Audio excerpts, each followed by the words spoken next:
Hello everyone, welcome back to my channel. అందరూ బాగున్నారు అనుకుంటున్నాను. నేను కూడా చాలా బాగున్నానండి. మేము ఈ వీకెండ్ న్యాచురల్ హిస్టరీ మ్యూజియంకి వెళ్ళాము. చాలా బాగుంది.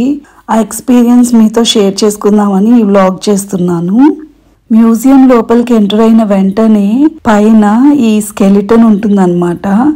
ఇది బ్లూ వేల్ స్కెలిటన్ అంట.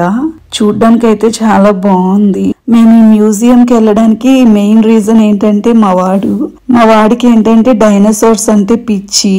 మేము మొన్న సఫారీ పార్క్ వెళ్ళి వచ్చిన దగ్గర నుంచి సావగొడుతున్నాడు అనమాట, జురాసిక్ వరల్డ్ కి తీసుకెళ్ళండి అని. సో జురాసిక్ వరల్డ్ లేదురా, అది ఇల్యూషన్ అంటే వినడు. నాకు డైనోసార్స్ చూడాలని ఉంది అని గోల పెట్టేవాడు. ఇక మా ఆయన వాళ్ళ ఫ్రెండ్ మా వాడి గోల చూసి చెప్పారనమాట, ఇలాగా న్యాచురల్ హిస్టరీ మ్యూజియం లో నిజంగానే dinosaurs skeletons and moving dinosaurs ఉంటాయి, వాడు బాగా ఎంజాయ్ చేస్తాడు, తీసుకెళ్ళండి అని. సో టికెట్స్ బుక్ చేసుకుందామని చూస్తే అది ఎంట్రీ ఫ్రీ అనమాట. సో మనం మనీ ఏం పే చేయక్కర్లేదు. వెబ్సైట్ లోపలికి వెళ్ళి dates and time slot select చేసుకుని టికెట్స్ బుక్ చేసుకోవచ్చు. Free entry. సో మేము కూడా వీకెండ్ కి బుక్ చేసుకున్నాము. వీకెండ్స్ మాత్రం క్రౌడ్ చాలా ఎక్కువ ఉంటారు అనుకుంటా. మేము వెళ్ళిన రోజు మాత్రం బాబాయ్ చాలా మంది ఉన్నారు. జాతరలాగా ఉంది చూడ్డానికి. చూసారు కదా, ఇలాగా ప్రతి అనిమల్ ఒక స్కెలిటన్ పెట్టేస్తున్నారనమాట. ఇది ఎలిఫెంట్ స్కెలిటన్ అండ్ ఇది చాలా ఎన్నో సంవత్సరాలు like thousands of years back ఉన్న అనిమల్ స్పీసీస్ అంట. సో ఇలాంటివైతే చాలా ఉన్నాయి. ఇక ఫైనల్లీ మా వాడి ఫేవరెట్ సెక్షన్ కి వచ్చేసాము, డైనోసార్ సెక్షన్. మా వాడైతే బాగానే ఎంజాయ్ చేశాడు. ఇక్కడ ఎంటర్ అయిన వెంటనే చాలా పెద్ద స్కెలిటన్ ఉంటుంది, డైనోసార్ స్కెలిటన్. చూడ్డానికి అయితే కొంచెం భయంగానే అనిపించింది. వాళ్ళు లైట్స్ అన్ని ఆఫ్ చేసేసి ఎక్కడ చూడు డైనోసార్లే, కొంచెం భయంగానే అనిపించింది. బట్ మా వాడు మాత్రం చాలా బాగా ఎంజాయ్ చేశాడు, ఎందుకంటే వాడికి డైనోసార్స్ అంటే అంత పిచ్చి. సో చూస్తున్నారు కదా, ఇలాగ ఎక్కడ చూడు స్కెలిటన్స్, డైనోసార్ స్కెలిటన్స్. ఇక్కడ మా వాడు భలే ఎంజాయ్ చేశాడు. అది నిజంగానే డైనోసార్ లా ఉందన్నమాట.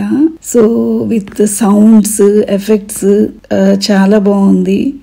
టీరెక్స్ అంట, మా వాడికి చాలా ఇష్టమైన డైనోసార్. ఎప్పుడు టాయ్స్ షాప్కి వెళ్ళినా టీరెక్స్ కావాలి అంటాడు.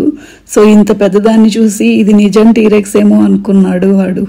బట్ భయపడినైతే భయపడలేదు. ఎంతసేపు అయినా లోపలికి వెళ్తా, దాని దగ్గరికి వెళ్తా అంటూ గోల్ చేశాడు. ఈ సెక్షన్ మొత్తం డైనోసార్స్ గురించే అనమాట. లైఫ్ సైకిల్, ఎగ్స్ దగ్గర నుంచి ఇంకా వాటి బాడీ పార్ట్స్ వరకు, వాటి లెగ్స్, చేతులు అండ్ టెయిల్, వాటి టీత్, హెడ్. టీత్ ఎంత షార్ప్ గా ఉంటాయి, అవి ఎంత స్ట్రాంగ్ ఉండేవి, దాని లైఫ్ సైకిల్ మొత్తం చాలా డీటెయిల్ గా ఇచ్చున్నారనమాట. సో మేము కూడా అవన్నీ చూసుకుంటూ ఇక బయటకు వచ్చేసాము.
మేము చూసింది ఒక డైనోసార్ సెక్షనే అన్నమాట. అలాగా చాలా ఉన్నాయి ఈ మ్యూజియంలో. మొత్తం ఎక్స్ప్లోర్ చేయడానికైతే మాత్రం ఒకరోజు సరిపోదు. I hope you like this video. ఈ వీడియో కనుక మీకు నచ్చినట్లయితే లైక్ చేసి షేర్ చేసి నా ఛానల్ని సబ్స్క్రైబ్ చేసుకోవడం మర్చిపోకండి. Thanks for watching.